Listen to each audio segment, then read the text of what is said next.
Et souvent, à l'extérieur de l'Afrique, l'image que l'on a de l'Afrique, c'est cet homme mendiant, assis au carrefour de la rue ou devant une mosquée avec les mains tendues pour recevoir l'aumône. Et même ceux qui, par générosité ou par compréhension de la nécessité de l'aide, apportent cette aide, ils la font souvent dans des formes blessantes. Nous disons, quant à nous, l'histoire, ce n'est pas une course de vitesse. C'est une course de fond sans fin. Pour valoriser l'existence de l'homme, il faut nécessairement avoir une conscience historique, et une conscience sociale, et une conscience politique, et une conscience économique, et une conscience culturelle, et une conscience humaine en un mot. Ce n'est pas le degré de richesse ou de pauvreté qui servirait chez les hommes intelligents à sa classification, mais c'est ce qu'il aura représenté sur l'échelon universel de la pensée universelle. C'est cela qui se confondra avec lui. Mais la singularité qui a marqué l'accession de mon pays à l'indépendance a été malheureusement exploitée contre le peuple français qui a été induit en erreur. Parmi ceux qui sont là, beaucoup sont venus avec générosité. De ce monsieur Sékou Touré, on en a longtemps parlé. Je ne le connais pas, je voudrais le voir. Qu'est-ce que c'est? Beaucoup sont venus en répondant à votre invitation.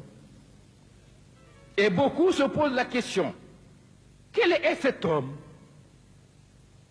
Je voudrais vous mettre à l'aise. Cet homme est un fils de la Guinée.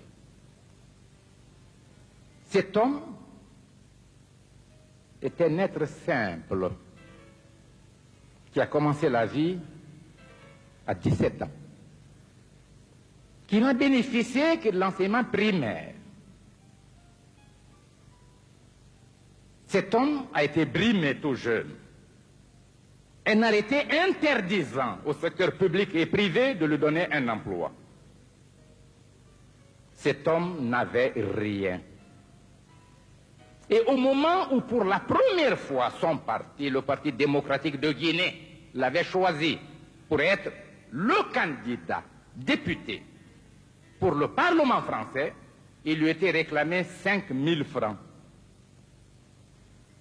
C'est-à-dire 50 francs français aujourd'hui.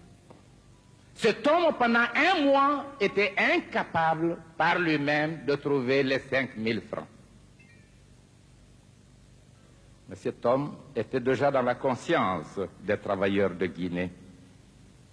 Il assumait les fonctions de secrétaire général de l'Union territoriale des syndicats. Et celle plus importante, de premier responsable de la Confédération panafricaine des syndicats.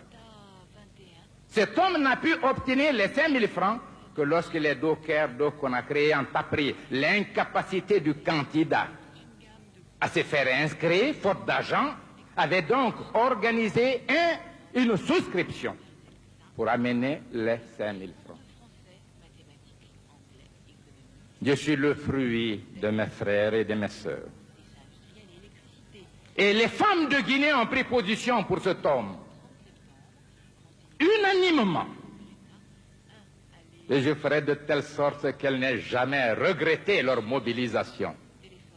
C'est pourquoi dans notre ligne, dans notre programme, l'émancipation de la femme n'est pas prévue comme un acte de solidarité, mais comme une obligation.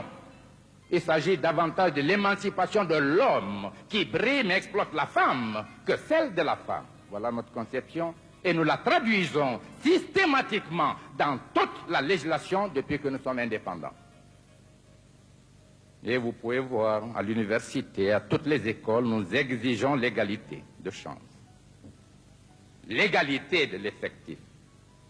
Dans la vie, à l'Assemblée, nous avons 42 députés sur une assemblée de 210. Dans le gouvernement, dans tous les appareils de direction. Cet homme aussi a été soutenu par les jeunes parce qu'il avait dirigé le mouvement de la jeunesse. Mais cet homme était esclave d'une tradition familiale. Mes deux grands-parents ont assumé un rôle de premier plan. Nous qui parlons de démocratie populaire, nous provenons de la féodalité. Car mes deux grands-parents ont été chefs, empereurs. Les deux sont morts en exil. L'un à Madagascar, l'autre au Gabon. Mais la Guinée verra l'avènement de la démocratie, l'avènement même du style révolutionnaire grâce à notre groupe. Et ce sont des options sincères. Cet homme donc n'a aucune haine à l'égard de qui que ce soit. Et, monsieur le maire, je vous donnerai, tiré des archives, quelques extraits des discours tenus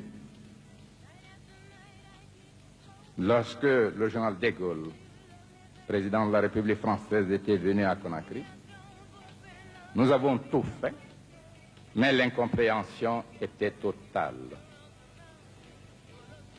Mon collègue, le président de la République française, M. François Mitterrand, était un ami personnel. J'ai appartenu au même groupe parlementaire que lui, le groupe UDCR-RDA. M. Félix Houphouët-Boigny était notre président, mais j'étais vice-président du Rassemblement démocratique africain, le premier leader syndicaliste de l'Ouest africain. Nous disons donc que nous avons voulu maintenir nos liens et même faire affermir l'amitié, la confiance entre la Guinée indépendante et la France. Mais il y a eu contradiction, due à la nature viciée des communications. Ici, le peuple français, je m'excuse de l'expression, n'a souvent entendu ou lu que des contre-vérités. Ah, si je pouvais ici être considéré comme l'homme, le militant, sur une place publique, avec n'importe quel homme, discutant devant le peuple français, de n'importe quel thème, de n'importe quel sujet, j'aurais été plus heureux. Parce que j'aurais abandonné le protocole et j'aurais pu clamer certaines vérités. Ceux qui sont venus à l'appel de M. le maire nous accueillir, j'ai dit certains sont des amis, d'autres ne savent pas pourquoi, pour qui ils sont venus. Je voudrais que vous reteniez une seule image, c'est celle d'un homme sincère, un homme qui n'a pas de complexe. Un homme qui n'a aucune rancune. Un homme qui voudrait bâtir avec les Français un avenir merveilleux de coopération entre la France et son pays. Cela est sincère.